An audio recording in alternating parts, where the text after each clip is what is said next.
ভাই এই ফ্যানটা দেন তো, হঠাৎ করে ঘুরাতে ভেঙে পড়ে গেছে, এখন চলতেছে না। কি কোন ভাই? আচ্ছা দেখি তো।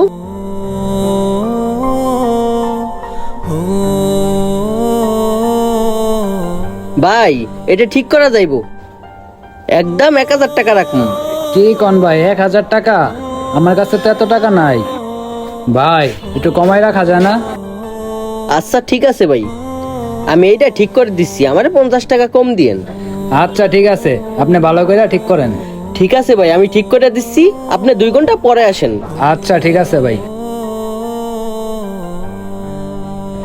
ভাই, ওর যে আপনি ফ্যানটা ঠিক করে দিতেছেন, ও কি টাকা দিতে পারবো? কেন ভাই, ও যদি টাকা নাই দিতে পারে তাহলে তো ফ্যান ঠিক করতে আসতো না। ও টাকা দিতে পারবো দেখেই ফ্যান ঠিক করতে দিয়ে গেছে। আচ্ছা ভাই, আপনি কি ওরে চিনেন? আপনি যে এইসব কথা বলতেছেন। আরে হ্যাঁ ভাই, ওকে আমি চিনবো না কে? ও তো আমাদের পাশের গলিতে থাকে। ও আর ওর মা একটা কুইরা করে থাকে। ওরা তো অনেক অসহায়। ওরা এক বেলা খাইলে বাকি 2 বেলায় খাইতে পারে না। ও আপনার ফ্যানের টাকা কই থেকে দিবে? কি কোন ভাই, ওরা এতই গরিব?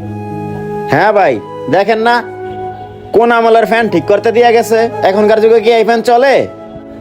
আর ভাই, ও এই ফ্যান ঠিক করতে আসতো না। ওর মা অনেক অসুস্থ, তো ওর মার একটু আরাম দেওয়ার জন্য এই ফ্যানটা ঠিক করতে আসছে। কি বলেন ভাই? তাহলে ওর বাবা কই? ওর বাবা কি ইনকাম টিনকাম করে না? ভাই, ওদেরকে আমি ছোট থেকে চিনি। ওর বাবা মারা যাওয়ার পরেই ওদের ফ্যামিলির এই অবস্থা। কি বলেন ভাই, ওর বাবাও নেই? ওরা তাহলে অনেক কষ্টে আছে। হ্যাঁ ভাই, ওরা এতটাই কষ্টে আছে, ঠিক মতো জামা কাপড়ও পরতে পারে না। মানুষে যা দেয় এটাই পরে। কি বলে?